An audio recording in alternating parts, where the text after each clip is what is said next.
Hello student, myself VK Sangwan. Today's topic is electrostatic shielding.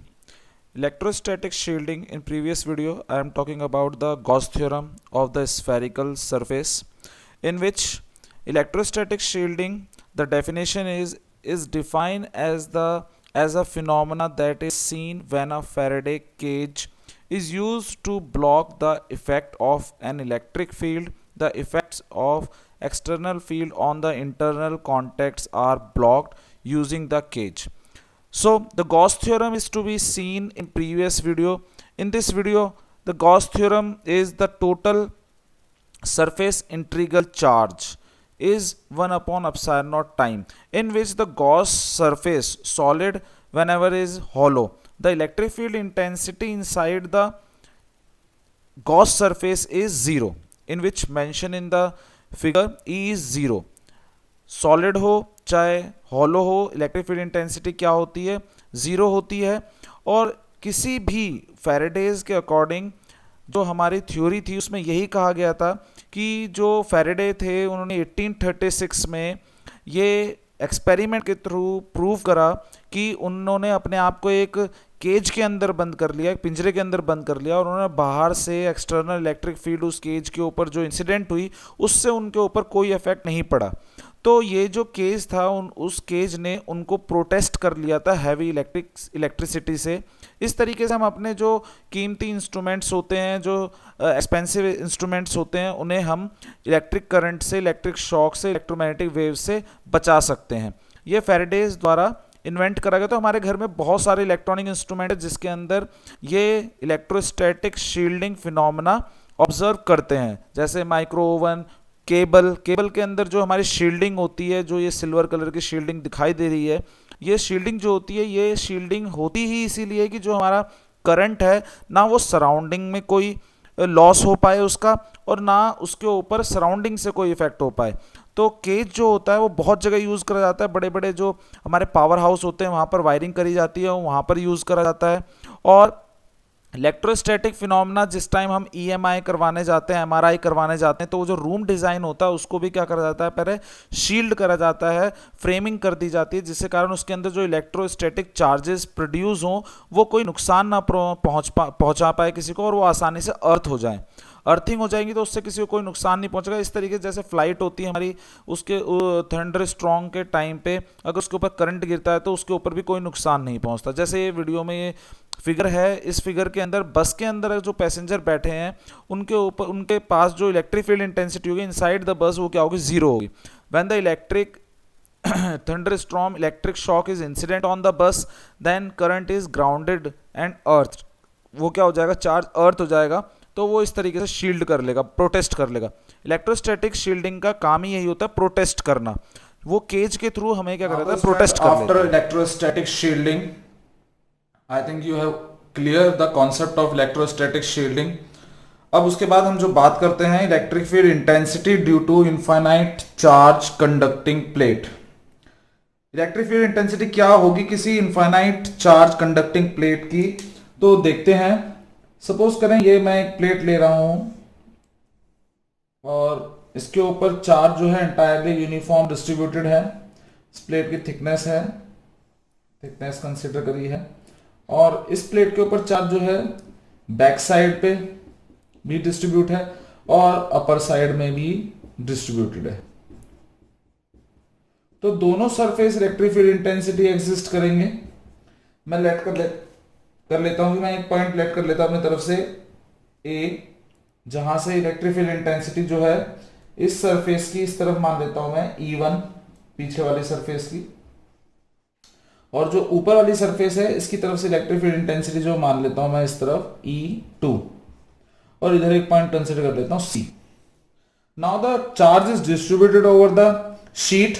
The electric field intensity exist in two surfaces, back surfaces and front surfaces. Back surface electric field intensity E1 towards the point A, and the front surface electric field intensity E2 towards the point C. Now electric field intensity at point A outside the plate for outside the plate for right side. तो electric field intensity क्या होगी, E1 equal to, formula में पता है, sigma upon 2 epsilon not. E1 जो होगी surface A की तरफ राइट हैंड डायरेक्शन पे जो एक्ट कर रही है, ठीक है, लेफ्ट हैंड डायरेक्शन पे जो एक्ट कर रही है, लेफ्ट हैंड डायरेक्शन पे,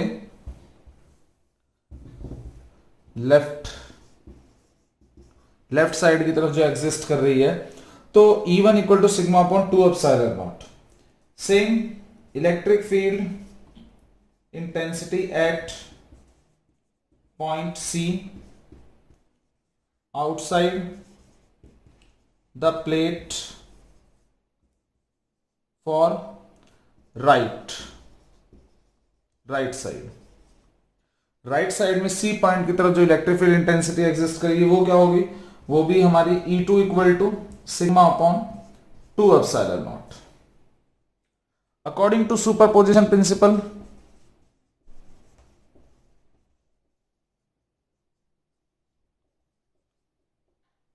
according to superposition principle, E equal to total electric field intensity equal to E1 plus E2। E equal to E1 की value sigma upon 2 epsilon naught plus sigma upon 2 epsilon naught. अब जो हमारे पास electric field intensity आ जाएगी sigma upon epsilon naught.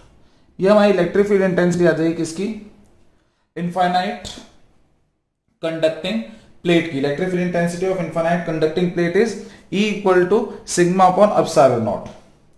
अगर मेरे को कहा जाए इफ, अगर ध्यान दीजिए नोट पे, अगर इफ इलेक्ट्रिक फील्ड इनसाइड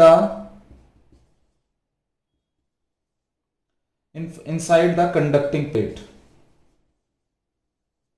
तो आप सीधा आंसर कहेंगे कि सर E की वैल्यू 0 होगी, क्योंकि मैं पीछे भी अभी इलेक्ट्रोस्टैटिक शील्डिंग में मैंने बताया किसी भी सॉलिड हॉलो के अंदर जो चार्ज की वैल्यू होती है, इलेक्ट्रिक फील्ड इंटेंसिटी की वैल्यू होती है, वो क्या होती है, 0 होती है, ठीक है। और हम ये भी कह सकते हैं कि जो हमारे ये दोनों कंपोनेंट है, अगर मैं अंदर देखूं तो अगर E1 की डायरेक्शन यहां पर होगी और E2 की डायरेक्शन यहां पर होगी इनसाइड, तो अंदर अगर मैं सुपरपोजिशन प्रिंसिपल लगाता हूं और दोनों अपोजिट डायरेक्शन में होंगे, एक पॉइंट से दोनों अपोजिट डायरेक्शन में होंगे, तो उस केस में जो होगा net electric field intensity resultant जो होगा वो क्या होगा, 0 होगा। तो हम ये भी बोल सकते हैं कि net electric field intensity of the opposite direction of a single point inside the conducting plate, the resultant is 0, so the electric field intensity inside the plate is 0। तो इलेक्ट्रिक फील्ड इंटेंसिटी क्या होगी, inside the plate is 0 होगी। ये derivation I think clear होगी, paper में बहुत ज्यादा आती है, कैपेसिटर में बहुत यूज होने वाला है। नेक्स्ट लास्ट टॉपिक जो है इसका, डबल प्लेट्स के अंदर 2 कंडक्टिंग प्लेट्स के केस में हम इलेक्ट्रिक फील्ड इंटेंसिटी कैलकुलेट करेंगे। तो चलिए उस डेरिवेशन की तरफ मूव करते हैं। Now the student, next derivation is electric field intensity due to 2 thin infinite parallel sheet of charge. पिछले डेरिवेशन के अंदर हम electric field intensity of infinite single sheet के केस में निकाला था। अब हमारे पास 2 शीट हैं, थिन है, और कुछ इस तरीके से फिगर देखें ध्यान से, मैं इस शीट को A मानता हूं और इसके ऊपर जो चार्ज डिस्ट्रीब्यूशन है मेरा क्या होगा बताओ, वो होगा सिग्मा 1 पॉजिटिव, क्योंकि मैंने इस शीट के ऊपर पॉजिटिव चार्ज डिस्ट्रीब्यूट करा है। नेक्स्ट शीट जो है हम उसे कंसीडर करते हैं पैरेलल लेना है दोनों को, क्योंकि डेरिवेशन में है मेंशन है electric field intensity of a due to infinite parallel. इसके ऊपर भी जो शीट के ऊपर चार्ज है पॉजिटिव चार्ज डिस्ट्रीब्यूटेड है, सेम पोलैरिटी ली है दोनों शीट के ऊपर। इस शीट को मैं B मानता हूं और सिग्मा 2 ये भी पॉजिटिव है। अब मैं इस डेरिवेशन को करने के लिए एक चीज आपको ध्यान रखनी है, ये डेरिवेशन बहुत पेपर के अंदर देखी जाती है और ये कैपेसिटर के अंदर इसका बहुत यूज है। तो अब देखिए ध्यान से, मैं फर्स्ट शीट के रिस्पेक्ट में इलेक्ट्रिक फील्ड इंटेंसिटी जो मानता हूं शीट की वो E1 मानता हूं। तो E1 क्या होगी, रेडियली आउटवर्ड डायरेक्शन पॉजिटिव है, तो ऑब्वियसली इस तरफ भी जो E1 की वैल्यू होगी वो क्या होगी, ध्यान से देखें, इस तरफ होगा। अब जो ये सेकंड शीट है हमारी इसके रिस्पेक्ट में जो इलेक्ट्रिक फील्ड इंटेंसिटी होगी वो क्या होगी, E2 होगी। अब E2 की वैल्यू भी यहां पर जो होगी वो क्या होगी, रेडियली आउटवर्ड डायरेक्शन होगी, क्योंकि ये भी शीट पॉजिटिव, ये भी electric field intensity radially outward. और सेम इसी तरीके से जो E2 है शीट की वो भी रेडियली आउटवर्ड, और यहां से ए वाली शीट की इलेक्ट्रिक फील्ड इंटेंसिटी E1 भी रेडियली आउटवर्ड। वेक्टर लगा सकते हैं, नहीं तो कोई प्रॉब्लम नहीं है। E अब इलेक्ट्रिक फील्ड इंटेंसिटी मेंशन हो गई, मैं इन्हें रीजन में डिवाइड कर लेता हूं। इसे मैं फर्स्ट रीजन मान लेता हूं, और मिड में जो दोनों प्लेट के बीच में है उसे हम सेकंड रीजन मान लेते हैं, और जो मेरा राइट हैंड साइड का रीजन है बी प्लेट के राइट हैंड साइड में, उसे हम थर्ड रीजन कंसीडर करते हैं। अब जो मेरी इनफाइनाइट चार्ज शीट है, इनके ऊपर जो चार्ज डिस्ट्रीब्यूशन है उसे मेंशन कर लेते हैं। Sigma 1 is uniform surface charge density of plate A. Same sigma 2 की वैल्यू क्या है, uniform surface charge density of B. Now अब जो मैं तीनों रीजन कंसीडर कर रहे हैं, इनके रिस्पेक्ट में आपको एक चीज और ध्यान रखनी है कि अब मैं फर्स्ट रीजन में भी इलेक्ट्रिक फील्ड इंटेंसिटी कैलकुलेट करूंगा, सेकंड रीजन की भी इलेक्ट्रिक फील्ड इंटेंसिटी कैलकुलेट करूंगा, थर्ड रीजन की भी इलेक्ट्रिक फील्ड इंटेंसिटी कंसीडर करूंगा, कैलकुलेट करूंगा। इसके लिए अब हम जानते हैं कि हमारी जो एक्सेस होती है मैथमेटिक्स में, ये हमारी पॉजिटिव एक्स एक्सेस होती है, ये मेरी नेगेटिव एक्स एक्सेस होती है। ठीक है, तो जो भी एरो मेरा लेफ्ट हैंड साइड दिखाई दे रहा है मुझे, वो मैं कंसीडर करूंगा नेगेटिव। ये करने का बहुत आसान तरीका है और इससे गलती बहुत कम होंगी। और जो भी एरो मेरे राइट हैंड साइड में है, चाहे वो ए प्लेट के हो चाहे वो बी प्लेट के हो, उन्हें हम कंसीडर करेंगे पॉजिटिव। क्लियर है? तो हम पहले मूव करते हैं for first region. First region के लिए जो मेरा फर्स्ट रीजन है यहां पर, तो electric field intensity of first region क्या होगी बताएं बच्चों। E1 और E2 दोनों के एरो इस तरफ हैं, तो both are negative, both are negative, negative की तरफ है, तो माइनस E1 वेक्टर और minus E2 vector. Is it? यहां तो कोई प्रॉब्लम? अब E electric field of first region equal to E electric field intensity क्या होगी। यहां पर एक चीज और, जो मेरी फर्स्ट प्लेट की इलेक्ट्रिक फील्ड इंटेंसिटी होगी वो क्या होगी, electric field intensity of first plate जो होगी मेरी E1 वेक्टर, हम डेरिवेशन पीछे गॉस थ्योरम में करके आए हैं इनफाइनाइट प्लेट की, तो sigma 1 upon 2 epsilon naught. Same इसी तरीके से सेकंड प्लेट पे जो सरफेस चार्ज डिस्ट्रीब्यूशन उसकी क्या होगी, sigma 2 upon 2 epsilon not. Electric field intensity first और सेकंड प्लेट की क्या होंगे, हम पीछे गॉस थ्योरम में ये देख के आए हैं। अब इन दोनों को हम पुट करेंगे अपनी वैल्यूज के अंदर, तो E1 और E2 की जगह पुट करते हैं, तो E1 की वैल्यू जो आएगी फर्स्ट रीजन के अंदर minus sigma 1 upon 2 epsilon naught minus sigma 2 upon 2 epsilon naught. Is it? अब इसके बाद जो electric field intensity first region में आ जाएगी हमारी, वो क्या आ जाएगी, माइनस कॉमन ले लेते हैं 1 अपॉन 2 एप्सिलॉन नॉट, तो अंदर क्या आएगा, सिग्मा 1 पॉजिटिव में माइनस कॉमन ले लिया और माइनस बाहर भी कॉमन ले लिया, तो अंदर क्या आ जाएगा हमारा प्लस सिग्मा 2। तो ये हमारी इलेक्ट्रिक फील्ड इंटेंसिटी जो आ गई वो किस रीजन में आ गई, हमारे फर्स्ट रीजन के अंदर इलेक्ट्रिक फील्ड इंटेंसिटी की वैल्यू जो होगी वो ये होगी। सेम इसी तरीके से हम सेकंड रीजन में बात करते हैं, तो सेकंड रीजन में इलेक्ट्रिक फील्ड इंटेंसिटी क्या होगी, सेकंड रीजन की इलेक्ट्रिक फील्ड इंटेंसिटी क्या होगी। सेकंड रीजन के लिए जो हमारी इलेक्ट्रिक फील्ड इंटेंसिटी E1 का जो एरो है प्लेट ए के, E1 जो इलेक्ट्रिक फील्ड इंटेंसिटी वो किसकी तरफ है, पॉजिटिव एक्स एक्सिस की तरफ, E2 की वैल्यू माइनस एक्स एक्सिस की तरफ, तो बिल्कुल इसी तरीके से, तो E1 की वैल्यू तो हो गई पॉजिटिव और माइनस E2 वेक्टर। यहां पर कोई डाउट किसी को? सेकंड रीजन के अंदर हमारी electric field intensity second region के अंदर E1 की वैल्यू क्या है हमारी, पॉजिटिव एक्स एक्सिस की तरफ है, तो उसे क्या ले लिया मैंने पॉजिटिव, और E2 की वैल्यू जो है मेरे किस तरफ एरो है, नेगेटिव एक्स एक्सिस की तरफ एरो है, तो उसे क्या ले लिया मैंने, नेगेटिव ले लिया। Now substitute the electric field intensity of first plate and second plate, तो क्या आएगा, E1 की वैल्यू जो है हमारे पास क्या है, sigma 1 upon 2 epsilon naught minus sigma 2 upon 2 epsilon naught. Now electric field intensity of second region is 1 upon 2 epsilon naught sigma 1 minus sigma 2. This is the electric field intensity of region second. Clear है सब बच्चों को? अब reason third की तरफ move करते हैं तो electric field intensity region third में क्या होगी? रीजन थर्ड कहां पर है ये आपको दिखाई दे रहा है. दोनों ही एरो पॉजिटिव एक्स एक्सिस की तरफ है नहीं है? तो E1 प्लस E2 और दोनों की वैल्यू सब्स्टिट्यूट करेंगे. E1 की value sigma 1 upon 2 epsilon naught plus sigma 2 upon 2 epsilon naught. Then electric field intensity of third region is 1 upon 2 epsilon naught sigma 1 plus sigma 2. This is the electric field intensity of third reason. तीनों reason में electric field intensity आ गई हमारे पास, आपको दिखाई दे रही है. अब इन तीनों रीजन में इलेक्ट्रिक फील्ड इंटेंसिटी जो है उस कॉन्सेप्ट का यूज करके हम डिफरेंट पोलैरिटी ऑफ शीट के लिए भी इलेक्ट्रिक फील्ड इंटेंसिटी निकाल सकते हैं. A plate positive, B plate negative, या बी प्लेट पॉजिटिव और ए प्लेट नेगेटिव. तो उसे मैं नोट में समझा देता हूं कि उससे हमारे पास कंक्लूजन आएगा जो हमें कैपेसिटर में यूज करना है. तो देखें आगे.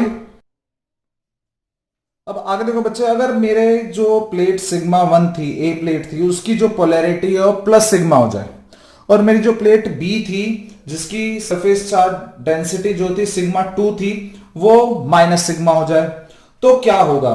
तो देखते हैं. हमारे पास जो सबसे पहले इलेक्ट्रिक फील्ड इंटेंसिटी जो फर्स्ट रीजन की थी बताइए क्या थी? -1 अपॉन 2 एप्सिलॉन नॉट. बहुत बढ़िया.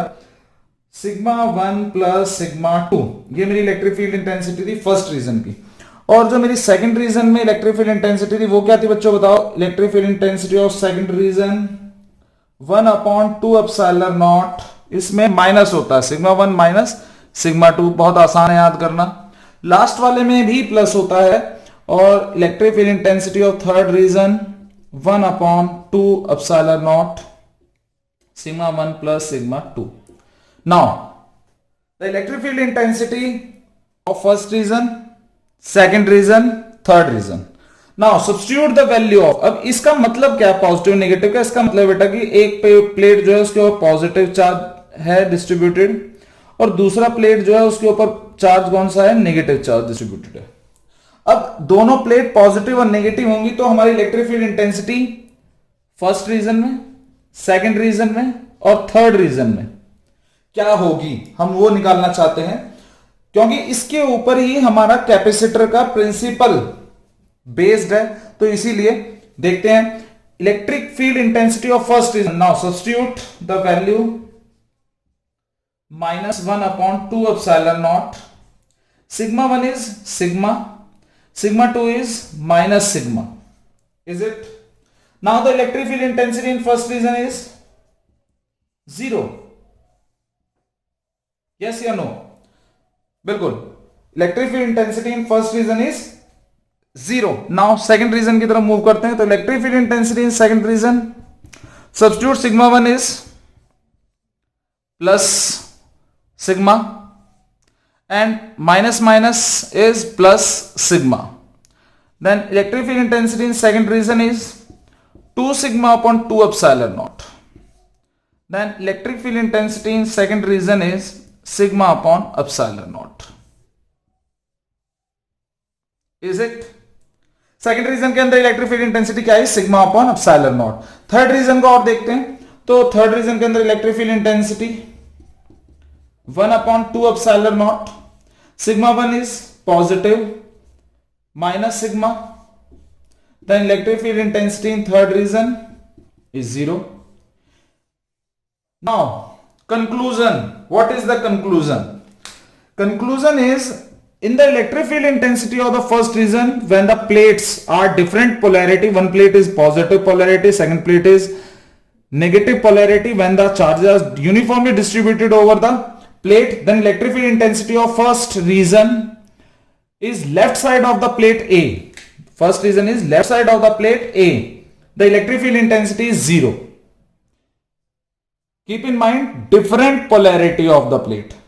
Second reason, mid, इन दोनों प्लेट का जो ये रीजन है बीच का, इस रीजन के अंदर, सेकंड रीजन के अंदर, मतलब अगर मैं इसे क्यूब की दो वॉल कंसीडर करूं, this is left hand side wall of the cube and right hand side of the wall cube, then जो बीच का एरिया है, जो बीच का हमारा स्पेस बचा दोनों वॉल्स के बीच का, उसमें क्या है, हमारी इलेक्ट्रिक फील्ड इंटेंसिटी की value sigma upon epsilon not, इसका मतलब मैक्सिमम है। इसके बीच में इलेक्ट्रिक फील्ड इंटेंसिटी एग्जिस्ट कर रही है when the two plates are different polarity. One plate is positive, second plate is negative, then the electric field intensity exists in between the two thin plates A and B. इसके बीच में electric field intensity exist कर रही है। It means यहां पर electric field intensity exist कर रही है, इसका मतलब इसके अंदर इलेक्ट्रिक फील्ड इंटेंसिटी बीच में किसी ना किसी तरीके से स्टोर हो रही है। ये प्रिंसिपल बन जाएगा अब आगे जाके किसका, कैपेसिटर का। Electric field intensities exist between the two plates, positive and negative, sigma upon epsilon naught. अब थर्ड रीजन के अंदर इलेक्ट्रिक फील्ड इंटेंसिटी इज 0।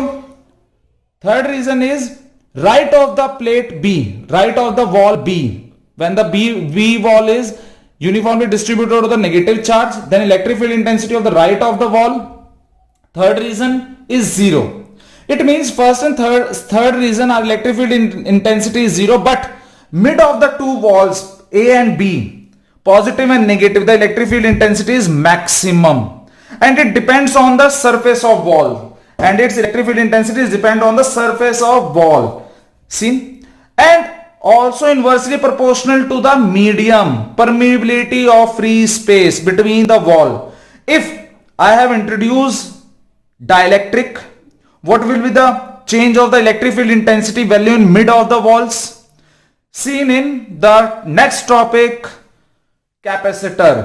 बहुत अच्छा टॉपिक है कैपेसिटर, और कैपेसिटर के अंदर देखेंगे अब इलेक्ट्रिक फील्ड इंटेंसिटी दो प्लेट्स के बीच में जो स्टोर हो जाती है, तो वो प्रिंसिपल इंट्रोड्यूस करा था माइकल फैराडे ने कि electric field intensity storing between the two plates. It means the charge is store in a instrument, this instrument is known as condenser capacitor. वो हम आगे नेक्स्ट वीडियो के अंदर देखेंगे। आई होप सो कि ये वीडियो आप लोगों को अच्छी तरीके से, ये डेरिवेशंस अच्छी तरीके से समझ में आई होंगी। If any condition, any student, any step create some difficulty, comment down of the video.